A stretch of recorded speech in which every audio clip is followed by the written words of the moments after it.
ಇಂದು ಐತಿಹಾಸಿಕ ಬೆಳಗಾವಿ ನಗರದಲ್ಲಿ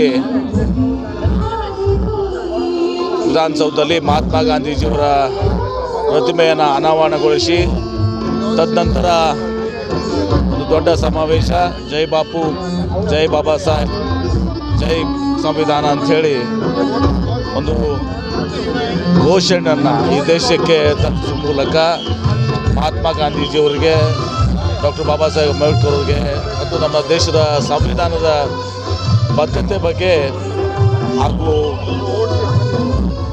ಅದನ್ನು ಮತ್ತೊಮ್ಮೆ ಇದನ್ನು ಜನರಿಗೆ ತಿಳಿಸುವಂಥ ಕೆಲಸ ಇವತ್ತೊಂದು ಸಹ ಆಗ್ತಾಯಿದೆ. ಹೋದ ಸಲನೇ ಈ ಕಾರ್ಯಕ್ರಮ ಆಗಬೇಕಾಗಿತ್ತು. ಅವರ ಮನಮೋಹನ್ ಸಿಂಗ್ ಅವರ ಒಂದು ಅಕಾಲಿಕ ನಿಧನದಿಂದ ಈ ಕಾರ್ಯಕ್ರಮ ಮುಂದೂಡಲ್ಪಟ್ಟಿತ್ತು. ಅದನ್ನು ಇಂದು ನಮ್ಮ AICC ಅಧ್ಯಕ್ಷರಾದ ಮಲ್ಲಿಕಾರ್ಜುನ ಖರ್ಗೆ ಅವರು, ರಾಹುಲ್ ಗಾಂಧಿ ಅವರು, ಎಲ್ಲರೂ ಮುಖ್ಯಮಂತ್ರಿ ಸಿದ್ದರಾಮಯ್ಯನವರು, DK ಶಿವಕುಮಾರ್ ಅವರು, ಹೊರಟ್ಟಿ ಅವರು ಎಲ್ಲರ ಒಂದು ಇದರಲ್ಲಿ ಇವತ್ತು ಸಹ ಅದರ ಕೆಲಸ ಇವತ್ತು ಸಹ ಆಗ್ತಾಯಿದೆ.